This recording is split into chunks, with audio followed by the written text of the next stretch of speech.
वार्तांकन रोखठोक बातमी।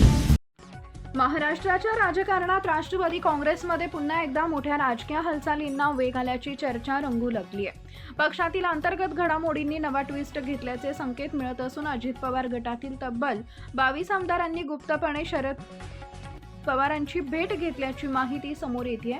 या घडामोडींमुळे राज्याच्या सत्ता समीकरणांबाबत नव्या चर्चांना उधाण आली असून राष्ट्रवादीत नेमकं काय शिजतंय याकडे सर्वांचं लक्ष लागलंय। राष्ट्रवादी काँग्रेसच्या दोन्ही गटांभोवती पुन्हा एकदा चर्चांना उधाण आलंय। अजित पवार गटातील काही आमदारांनी गुप्तपणे ज्येष्ठ नेते शरद पवारांची भेट घेतल्याची चर्चा राजकीय वर्तुळात रंगू लागली आहे। मिळालेल्या माहितीनुसार अजित पवार गटातील काही आमदार पक्षांच्या भविष्यातील राजकीय दिशा, आगामी निवडणुकीची रणनीती आणि स्थानिक पातळीवरील बदलत्या समीकरणांबाबत साशंक असल्याचं बोललं जात आहे। याच पार्श्वभूमीवर काही आमदारांची थेट शरद पवारांशी संवाद साधल्याची चर्चा आहे। या घडामोडींना आणखी महत्त्व प्राप्त झाले ते म्हणजे राष्ट्रवादीचे ज्येष्ठ नेते प्रफुल्ल पटेल आणि सुनील तटकरे यांनीही शरद पवारांची भेट घेतल्याच्या चर्चेमुळे पक्षातील वाढती अस्वस्थता आणि आमदारांच्या हालचालींच्या पार्श्वभूमीवर या भेटीला विशेष राजकीय महत्त्व दिलं जात आहे।